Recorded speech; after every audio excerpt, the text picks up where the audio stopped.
You're listening to Morning Edition on this Thursday morning here on WCBU. I'm Rich Drager. The Illinois Supreme Court recently swore in hundreds of new lawyers, but the large district that includes McLean County only got 5.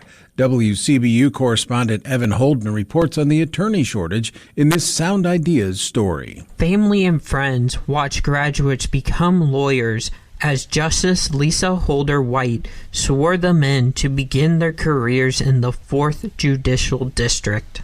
The 41-county district encompasses much of central and western Illinois. The district includes some of downstate Illinois' most populous areas such as McLean County, Greater Peoria, and Sangamon County. But the 4th District got just 5 of the 279 new attorneys sworn in on May 6th. Over 90% of the newly sworn-in lawyers are assigned in the northeastern corner of the state. Connor Morton is one of the new lawyers sworn in at the ceremony. He lives outside of Morton.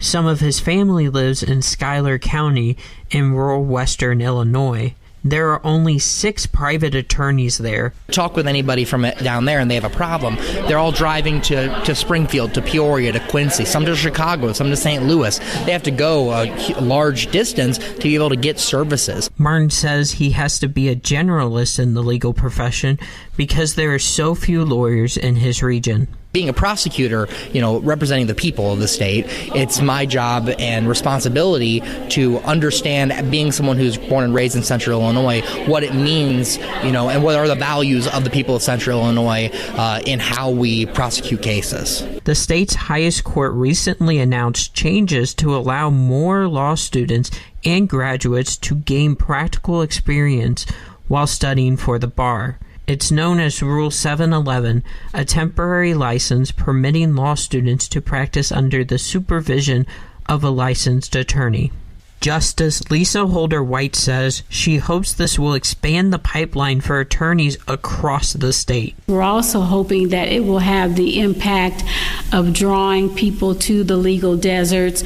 The Supreme Court has also approved an extension that allows law school graduates to keep their temporary license if they don't pass the bar exam on the first try. Hopefully they will make sure that they take whatever additional steps are necessary to pass, and it does give them that opportunity and a little more stability in terms of being able to keep their position, because likely they're being paid. New attorney Elizabeth Gray was also sworn in at the ceremony. She plans to continue working at the state's attorney's office in Sangamon County. Gray moved from McHenry County in northwestern Illinois to Springfield, in part to get that temporary law license. I came down for my 711 requirement for law school, and I'm with the Sangamon County State's Attorney's Office, and it's a great experience because you're in the courtroom every day, and so it's a great opportunity to put your law degree to full use.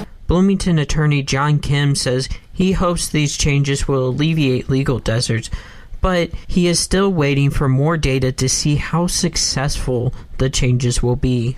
Kim is the first downstate lawyer to chair the Illinois Supreme Court's Commission on Professionalism. Kim says there is a shortage of new lawyers in some counties, but there's also a lack of established lawyers coming into these counties. That's needed in McLean County, which Kim says is having succession issues because attorneys retire with no experienced lawyers to replace them. Kim says the Illinois Supreme Court and the circuit courts across the states are researching solutions to get more lawyers into rural counties. It really becomes a partnership not just with the courts, but of the local bar association, the private attorneys, the local courthouses, to be able to find solutions to meet the needs. I'm Evan Holden. And I'm Rich Drager. You're listening to Morning Edition on WCBU.